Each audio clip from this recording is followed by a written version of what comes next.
Hello guys, I am Akshay Kumar and you all are watching the sedative doctor. तो आज के इस वीडियो में हम डिस्कस करने जा रहे हैं ह्यूमन हार्ट से रिलेटेड एक बहुत ही इंपॉर्टेंट कंडीशन के बारे में, जिसका नाम है लेफ्ट वेंट्रिकुलर डायस्टोलिक डिसफंक्शन।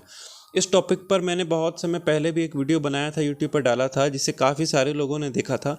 और इधर काफ़ी समय से उस वीडियो पर बहुत सारे क्वेरीज आ रहे हैं। उस वीडियो के कमेंट सेक्शन में भी और मेरे इंस्टाग्राम के डीएम पे भी उस टॉपिक से रिलेटेड बहुत सारे सवाल पूछ रहे हैं लोग। तो मैं सोचा कि उस टॉपिक पर दोबारा से एक वीडियो बनाता हूं, जिसमें उन सारे सवालों का जवाब भी दूंगा और इसे अच्छे से एक्सप्लेन भी करूंगा। सबसे कॉमन जो सवाल था वो ये था कि क्या एलवीडीडी क्योर हो सकता है, क्या लेफ्ट वेंट्रिकुलर डायस्टोलिक डिसफंक्शन ठीक हो सकता है।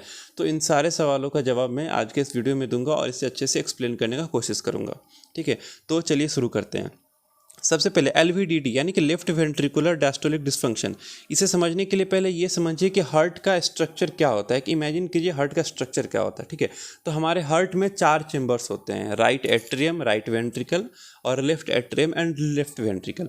चारों चेंबर्स का फंक्शन अलग अलग होता है। हमारे हार्ट का जो राइट पार्ट है यानी कि right atrium and right ventricle, ये डीऑक्सीजनेटेड यानी कि इम्प्योर ब्लड कैरी करता है। और हार्ट का जो लेफ्ट पार्ट है यानी कि लेफ्ट एट्रियम और लेफ्ट वेंट्रिकल, ये प्योर ब्लड कैरी करता है यानी कि ऑक्सीजनेटेड ब्लड कैरी करता है। तो ब्लड फ्लो कुछ ऐसे होता है हमारे हार्ट में कि हमारे बॉडी के अलग अलग लोकेशन से, हमारे बॉडी के सारे लोकेशन से जो भी इम्प्योर ब्लड है वो सबसे पहले राइट एट्रियम में आता है। राइट एट्रियम के बाद वो राइट वेंट्रिकल में जाता है। राइट वेंट्रिकल के बाद वो ब्लड जाता है हमारे लंग्स में। लंग्स में जाने के बाद उस ब्लड का प्यूरिफिकेशन होता है, उस ब्लड का ऑक्सीडेशन होता है। उसके बाद लंग से जो प्यूरिफाइड ब्लड है यानी कि जो ऑक्सीजनेटेड ब्लड है वो लंग्स से आता है लेफ्ट एट्रियम में। लेफ्ट एट्रियम में आने के बाद वो ऑक्सीजनेटेड ब्लड लेफ्ट वेंट्रिकल में आता है और फिर लेफ्ट वेंट्रिकल से हमारे पूरे बॉडी में डिस्ट्रीब्यूट होता है। तो कुछ इस तरह जो है हमारा ब्लड जो है हार्ट के अंदर में सर्कुलेट करता है। ठीक है, तो यहाँ पर हम बात कर रहे हैं लेफ्ट वेंट्रिकल के डायस्टोल में कुछ प्रॉब्लम आ रहा है उसका। तो सबसे पहले सिस्टोल डायस्टोल समझिए। सिस्टोल डायस्टोल क्या होता है? सिस्टोल यानी कि जब हमारा हार्ट ब्लड को पंप कर रहा है, उसमें जो कॉन्ट्रैक्ट हो रहा है उसे हम सिस्टोल को बोलते हैं, उसे हम सिस्टोल कहते हैं। और जब ब्लड पंप करने के बाद हार्ट रिलैक्स होता है, उस फेज़ को हम डायस्टोल कहते हैं। तो left ventricular diastolic dysfunction, 4 word हैं इसमें। लेफ्ट वेंट्रिकल यानी कि हमारे हार्ट का लेफ्ट वेंट्रिकल पार्ट, ये समझ गए।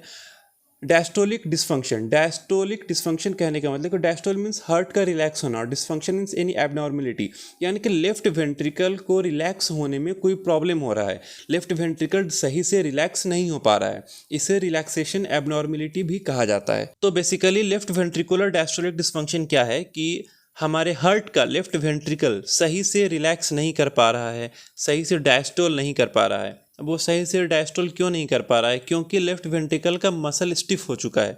लेफ्ट वेंट्रिकल के मसल के स्टिफनेस के कारण वो सही से रिलैक्स नहीं कर पा रहा है। अब सही से रिलैक्स नहीं करेगा तो उसके अंदर जितना ब्लड फिल होना चाहिए था उतना फिल नहीं हो पाएगा, उससे कम ब्लड ही फिल होगा। तो बाकी ब्लड कहाँ जाएगा? तो बाकी ब्लड लेफ्ट एट्रियम में ही रह जाएगा। ठीक है, क्योंकि लेफ्ट वेंट्रिकल में लेफ्ट एट्रियम से ही ब्लड आ रहा है। अब अगर लेफ्ट वेंट्रिकल में सारा ब्लड नहीं आ पाया तो बाकी का सारा जो भी बचा हुआ ब्लड है वो लेफ्ट एट्रियम में ही रह जाएगा। और लेफ्ट एट्रियम में ब्लड कहाँ से आता है? तो लंग्स से आता है। तो क्या होगा? धीरे धीरे लंग्स के अंदर ब्लड फिल होना शुरू हो जाएगा, लंग्स का प्रेशर हाई होना शुरू हो जाएगा, जिसके कारण पल्मोनरी हाइपरटेंशन भी हो सकता है। ठीक है, और क्या होगा? इसमें सांस लेने में प्रॉब्लम हो सकता है, सांस फूल सकता है, कफिंग खांसी हो सकता है। ठीक है, अब देखिए अब आगे क्या होगा? जैसे जैसे लंग्स का प्रेशर हाई होगा, अब लंग्स में ब्लड कहाँ से आता है? लंग्स में आता है राइट पार्ट ऑफ हमारे हार्ट से। हमारे हार्ट का जो राइट पार्ट है वहाँ से हमारे लंग्स में ब्लड आता है। ठीक है, तो धीरे धीरे हार्ट का राइट पार्ट का प्रेशर हाई होगा। अब हार्ट के राइट पार्ट में ब्लड कहाँ से आता है? तो वो सारे बॉडी से आता है, बॉडी के अलग अलग लोकेशन से डीऑक्सीजनेटेड ब्लड राइट पार्ट में आता है। तो जैसे ही राइट पार्ट का प्रेशर हाई होगा तो क्या होगा? धीरे धीरे बॉडी में स्वेलिंग होना शुरू होगा, पैर में सूजन होना शुरू होगा, कफिंग होना शुरू होगा, बहुत कमजोरी होगा और कभी कभी चेस्ट पेन भी देखा जा सकता है। ठीक है, तो ये हुआ लेफ्ट वेंट्रिकुलर डायस्टोलिक डिसफंक्शन के बारे में। अब लेफ्ट वेंट्रिकुलर डायस्टोलिक डिसफंक्शन यानी एलवीडीडी क्यों होता है, इसके होने का कारण क्या है? तो सबसे पहला और इम्पॉर्टेंट कारण है high BP for long time. लंबे समय तक अगर हाई बीपी रहता है किसी पेशेंट में तो उसमें लेफ्ट वेंट्रिकुलर डायस्टोलिक डिसफंक्शन देखने को मिल सकता है। इसके अलावा डायबिटीज़ मेलाइटस का कॉम्प्लिकेशन माना जा सकता है एलवीडीडी, यानी कि डायबिटीज़ मेलाइटस में आगे चलकर लेटर स्टेज में लेफ्ट वेंट्रिकुलर डायस्टोलिक डिसफंक्शन हो सकता है। है। उसके बाद ओबेसिटी के कारण भी हो सकता है। कोरोनरी आर्टरी डिजीज़, यानी कि हमारे कोरोनरी आर्टरी में अगर कोई डिजीज़ है तो उसके कारण भी हो सकता है। कोरोनरी आर्टरी यानी कि वो आर्टरी जो हमारे हार्ट के मसल्स में ब्लड सप्लाई करता है, अगर उसमें कोई प्रॉब्लम है तो उसके कारण भी एलवीडीडी देखा जा सकता है। ठीक है। इसके बाद इस्चीमिया कहने का मतलब लॉस ऑफ ब्लड सप्लाई कम हो गया, उस कारण से भी हो सकता है ऐसा। फिर आता है ब्लॉकेज। अगर ब्लॉकेज है किसी आर्टरी में, फॉर एग्जांपल कोरोनरी आर्टरी में ही ब्लॉकेज है, तो उसके कारण इस्चीमिया होगा और उसके कारण भी एलवीडीडी देखा जा सकता है। ठीक है। तो ये कुछ कॉमन रीजंस हैं एलवीडीडी के होने के। तो अब बात करते हैं कि एलवीडीडी को डायग्नोज कैसे किया जाता है, क्या क्या टेस्ट कराए जाते हैं एलवीडीडी के डायग्नोसिस के लिए। तो एलवीडीडी को डायग्नोज करने के लिए सबसे बेस्ट और सबसे अच्छा टेस्ट है इकोकार्डियोग्राफी। इकोकार्डियोग्राफी में हमें पूरा एक ओवरव्यू मिल जाता है हमारे हार्ट का, और उससे ये पता चल जाता है क्लियर कट कि पेशेंट को एलवीडीडी है और वो किस स्टेज में है। ठीक है। ईसीजी इसमें कुछ खास काम नहीं करता है, क्योंकि ईसीजी से हमारे हार्ट का इलेक्ट्रिकल कंडक्टिविटी पता चलता है। यहाँ पर हमारे हार्ट का ब्लड फ्लो हमें देखना है, चेंबर का साइज़ देखना है, तो इन सारी चीज़ों के लिए इको इज़ द बेस्ट। ठीक है। इसके बाद अगर पेशेंट में कोरोनरी आर्टरी डिजीज़ भी है, उसका भी कुछ सिम्टम्स है, अगर ब्लॉकेज कुछ लग रहा है डॉक्टर को, तो वो एंजियोग्राफी भी करा सकते हैं ब्लॉकेज को देखने के लिए। ठीक है। अब ट्रीटमेंट के बारे में बात करते हैं। तो ट्रीटमेंट में सबसे पहला बात यह है कि LVDD can not be cured, it can not be reversed. LVDD को सही नहीं किया जा सकता है पहले जैसा। एलवीडीडी के अलग अलग स्टेजेस हैं। ग्रेड 1 यानी कि माइल्ड एलवीडीडी अगर हो तो उसमें कुछ भी टेंशन लेने वाली बात नहीं है। माइल्ड एलवीडीडी में ज़्यादातर कोई सिम्टम्स नहीं आता है, और माइल्ड एलवीडीडी या ग्रेड 1 एलवीडीडी बहुत कॉमन होता है। उसमें कुछ मेडिकेशंस का भी ज़रूरत नहीं पड़ता है, इट इज़ नॉर्मल। ठीक है। लेकिन उसे मॉनिटर करना ज़रूरी है।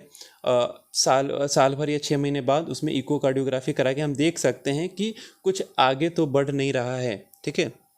पर अगर ग्रेड 1 नहीं है, ग्रेड 1 के अलावा ग्रेड 2 ग्रेड 3 अगर ऐसा कुछ है, तो उसमें मेडिकेशंस की ज़रूरत पड़ती है। मेडिकेशंस में हम डायूरेटिक्स देते हैं, ब्लड प्रेशर को कंट्रोल करने का दवा देते हैं, कैल्शियम चैनल ब्लॉकर ड्रग्स देते हैं। अगर ब्लॉकेज है, अगर हमें एंजियोग्राफी के रिपोर्ट में कहीं ब्लॉकेज मिला है, अगर कोई कोरोनरी आर्टरी डिजीज़ है, तो उस केस में हम ब्लड विस्कस करने का ड्रग भी देते हैं, जैसे एस्पिरिन, इकोएस्पिरिन। ये सब खून को पतला करता है। ठीक है। तो ब्लॉकेज के कंडीशन में हम ब्लड विस्कस करने का ड्रग भी देते हैं। इसके अलावा अगर पेशेंट को डायबिटीज़ मेलाइटस है तो डायबिटीज़ मेलाइटस का मैनेजमेंट करते हैं। और जो भी ट्रीटमेंट है वो depending upon the symptom and the past history of the patient को क्या क्या सिम्टम आ रहा है और पेशेंट का पास्ट हिस्ट्री क्या है, इस पर डिपेंड करता है ट्रीटमेंट। ठीक है। लेकिन मैं फिर से बोलूँगा कि लेफ्ट वेंट्रिकुलर डायस्टोलिक डिस्फंक्शन को क्योर नहीं किया जा सकता है। अगर वो ग्रेड 2 या ग्रेड 3 में है तो सिर्फ उसके सिम्टम्स को कंट्रोल किया जा सकता है। Only the symptoms can be controlled, but LVDD condition can not be reversed in any condition. Okay. अब बात करते हैं प्रिवेंशन की। इसमें प्रिवेंशन एक बहुत बड़ा रोल प्ले करता है।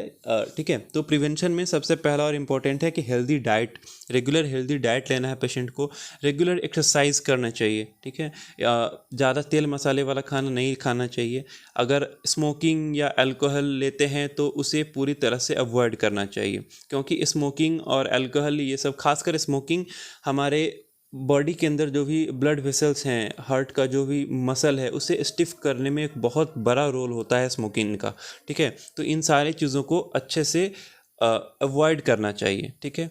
तो ये सारी बातें हुई लेफ्ट वेंट्रिकुलर डायस्टोलिक डिस्फंक्शन के बारे में। इन सारी चीज़ों के अलावा एक किसी ने पूछा था मेरे से इंस्टा के डीएम में कि left ventricular diastolic dysfunction with left ventricular hypertrophy ये क्या होता है। ठीक है। तो मैं अगले वीडियो में कोशिश करूँगा लेफ्ट वेंट्रिकुलर हाइपरट्रोफी को एक्सप्लेन करने का। ठीक है।